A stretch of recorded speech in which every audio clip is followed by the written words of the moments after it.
Hey, salut à tous et bienvenue dans une nouvelle vidéo. Aujourd'hui on va s'occuper de créer l'icône de notre jeu. C'est parti. Pour ce faire, on va pouvoir se rendre sur internet. Il y a un site que je trouve plutôt cool et que j'utilise pour faire toutes mes miniatures qui s'appelle Photopea. C'est une alternative à Photoshop qui est en plus gratuite, en ligne. Et si vous aviez Photoshop avant, vous pouvez même ouvrir vos anciens fichiers depuis ce site. Et également exporter en fichier en format .photoshop. Donc dans la description, je vous ai déjà mis les deux fichiers. Il y a celui-là et celui-là pour la bannière et un pour l'icône. De nouveau, on ne juge pas, c'est juste pour vous montrer comment faire. Quand vous allez dans Fichier pour exporter, pour l'icône, vous devez l'exporter en tant que .ico et pour la bannière en .png fera l'affaire. Une fois que vous aurez fait vos bannières et vos icônes, on va pouvoir aller dans le Edit Project Settings. Dans le Project Settings, on va descendre jusque tout en bas jusqu'à tomber sur Plateforme Window. Et une fois ici, on a l'éditeur Splash et le Game Splash. La différence entre les deux, c'est que quand vous allez allumer l'éditeur, donc là par exemple pour ouvrir mon projet, j'ai allumé l'éditeur, et ben je vais avoir ce splash là. Et là vous allez avoir celui du jeu. Vous allez pouvoir cliquer. Pour ma part, ça se trouve dans l'onglet téléchargement,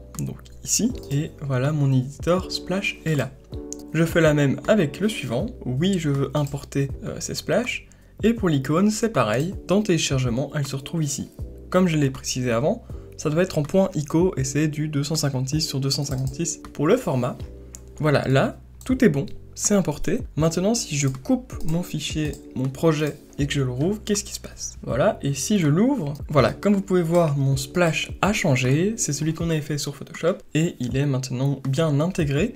On a un nouvel onglet qui s'est créé, ne le changez pas, il va devoir rester là, on aura notre splash et notre icône qui seront tous les deux là. Et maintenant, on va vite en profiter pour retourner dans notre Project Settings, pour aller dans Map et Mode. Là, vous voyez, par défaut, on a cette map là qui s'ouvre, mais si vous voulez, par exemple, pour l'éditeur qui s'ouvre, que le projet s'ouvre sur cette map là, vous n'avez qu'à aller dans le éditeur Startup ici, et quand vous voulez faire des versions jouables, vous voulez qu'ils s'ouvrent automatiquement sur le main menu, vous le faites ici.